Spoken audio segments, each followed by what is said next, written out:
Okay, so in this video I'm going to show you some of the design principles for PowerPoint. During Unit 4 of LCE 2010, you may have watched a video called Death by PowerPoint. If you haven't watched it, it's worth watching. It's in the Unit 4 folder on the main course page. And in this video, I'm going to show you how to apply some of the design principles shown in that video to your own PowerPoint. Now, one of the first design principles shown in that video was that you should use a dark background with light lettering. So you can see I've already chosen a design which has a nice dark color background, and I'm using white lettering on it. So I'm going to add a slide and use this slide to present some points. So let's call it that. I'll put in my headline, presenting points. And you can see that I've chosen a side-by-side design. Remember, if you want to get full marks for body language in the presentation, oops, that's point one, then you need to include some movement in your presentation. So I'm using this side-by-side design rather than listing all my points on the left, so that during my presentation it will remind me to move over to the right hand side of the screen to present the points over on that side. Another of the design principles shown in the Death by PowerPoint video was that your headline should be smaller than your content. So I'm going to select my heading and I'm going to make it smaller. Even if you put it down to 24, it's still big enough to be seen by your audience on any screen. Then I'm going to select my points. These I'm going to make bigger than my headline. I'm going to put them up to 40. Another design principle shown in the Death by PowerPoint video was that you should not use complete sentences on your PowerPoint. So there's plenty of room if you have just keywords to make them nice and big. So I'm doing that and then adding another point there to make them sit side by side. Okay, so I've got 4 points ready to present. Now I want each of my points to appear one by one as I'm talking about them. So I need to add some animations. I go to my animations tab and I choose the effect that I want to use. I'm going to use fade because I think it looks quite professional when you use that. Notice on this slide format, it treats each side of the slide separately, so you have to go over to the right hand side and add your animation there. Now, if you want to make changes to the animation, you need to open the animation pane. So you go up to this button here, and this opens a panel on the right hand side, and you can click on the play all button.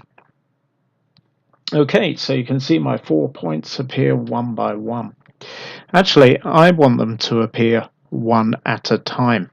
So I want my first one to disappear after I finish talking about it, and for the second one to appear because that's going to be the one I'm talking about. So I go over here on the right hand side and I right click on here and it opens this menu, and I select the fourth option, which is effects options, and it opens the fade box here. There are 3 enhancements listed here: sound, after animation, and animate text.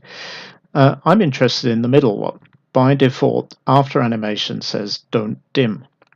I want it to dim, so I click on this one and I choose a color that I want my letters to change to after I've finished presenting that point. I'm going to click on this dark blue, purple, because it nearly matches my background. So I click on that and I choose it, and you see my point 1 and point 2 then disappear. Do the same again over here. See, the number here corresponds to the number up here. If you want to see them all listed, you click on this. If you leave them closed like this and click on the effect and then same again. Okay, so if you click outside the box, it changes the play control to play all at the top. Now you can see what happens. So there we go, they appear one by one. So when I'm doing my presentation, it will look like this on the screen. So when I start presenting my first point, there it is. Finish presenting that point, the next one appears. I make my movement over to the other side of the screen, ready to present point 3, and then I finish by presenting point 4. It's also a good idea to have your screen go blank when you've finished your part of the presentation. This will put all of the audience's attention back on you. Remember, whenever you start using a PowerPoint during your presentation, your audience's attention is immediately divided between you and the content on the screen. So if you're not presenting anything from the PowerPoint, don't be afraid to have a blank screen so that all the attention is on you. Okay, you're also going to be presenting some of your survey results during your presentation. So on the next slide, I'm going to show you how to add a chart. So for this one, I've chosen a blank slide, and then I go to my Insert tab. Now, before I do anything, I need some data ready. So I've arranged some of my survey data here. I've done the analysis of a scale question, and I've calculated the mean score on the scale for each of my demographic groups. So I've got my all respondent score, male, female, and my faculty's arts, business, social science. So yeah, this scale question, I would consider leaving Hong Kong to improve my quality of life, was on a 5-point scale. So these are the mean scores for each of my demographic groups. I'm not actually going to make the chart in Excel, in this Excel spreadsheet. I've just prepared my data as if I was going to make a chart. But then I go back to PowerPoint, and you'll see under the Insert tab there's a Chart button.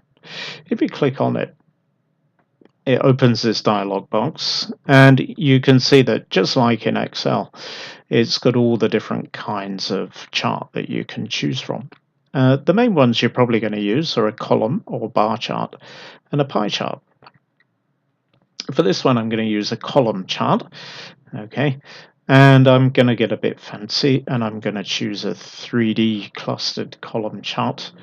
You click on OK, and PowerPoint launches its own Excel window.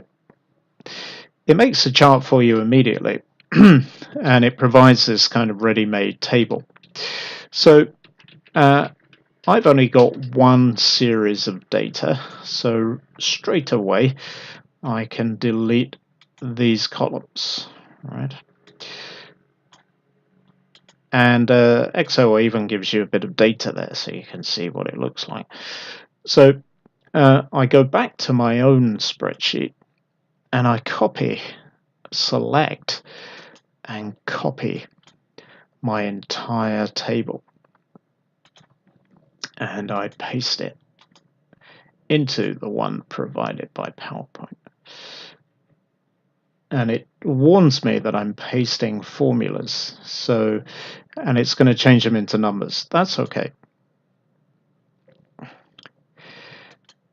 Okay, and there we have it. It's made the chart for us, just the same as in Excel, but it's already embedded in our PowerPoint slide. So it's made our chart. I can close this now. get rid of my own data, and then we can start to play around with this chart. Now, again, you can play around with the formats and choose something. Now, I'm going to choose this one because it's got a transparent background, and I'm going to add some animations to my chart. So I go to my animations tab again, and I choose the appropriate animation that I want to use. Now I choose fade, and you notice all it does is fade in the entire chart. What you need to do is go along to this one that says Effect Options. Click on here and you'll see that it says Sequence, and at the moment it's as one object. So that's why our chart is appearing all at once. We want it to appear element by element. So we choose the fourth option, by element in series. And there you go. Our bars appear one by one in our chart. If we click outside and then play all, we can check that. Fantastic. Now that looks good already, but how about if we want to make it easier for our audience to understand by showing one bar at a time? Well, we can do exactly as we did on our previous slide, and right click on our animations and choose Effect Options, and then we can change Don't Dim to an appropriate color that matches our background. If we do that, then we can see, oh, our items appear one by one. But there's a problem there. The chart itself disappears. So we need to expand the series here. And the first one is our chart, our background. So we go back to that one and we change it back to Don't Dim. And that way it will keep the chart. So let's play all. So it keeps the chart and it shows us our bars one by one. Of course, you can switch off the Don't Dim and color if you want some of your bars to stay the same. All right, for example, you might want to keep your all bar in place. So again, you go to Effect Options, you go to Don't Dim. So now if we play it, yeah, our all respondents mean will stay in place. So during our slideshow, it will look like this. So our chart appears first with our nice title, then our all respondents mean score appears, and then one by one we can compare our demographic groups with the mean score for all respondents. Looks good, and it makes it nice and easy for our audience to understand because we're showing them a small number of objects at the same time. So as you saw on the chart tab, on the insert tab, when you click on the chart button, yeah, you can do the same thing with a pie chart, such as you might use for a multiple choice choose one answer question. So of course you could make your segments appear one by one or two at a time if you want to make a comparison. So that's the end of the video. I hope that you found it useful, and good luck with your presentations during the final week of term.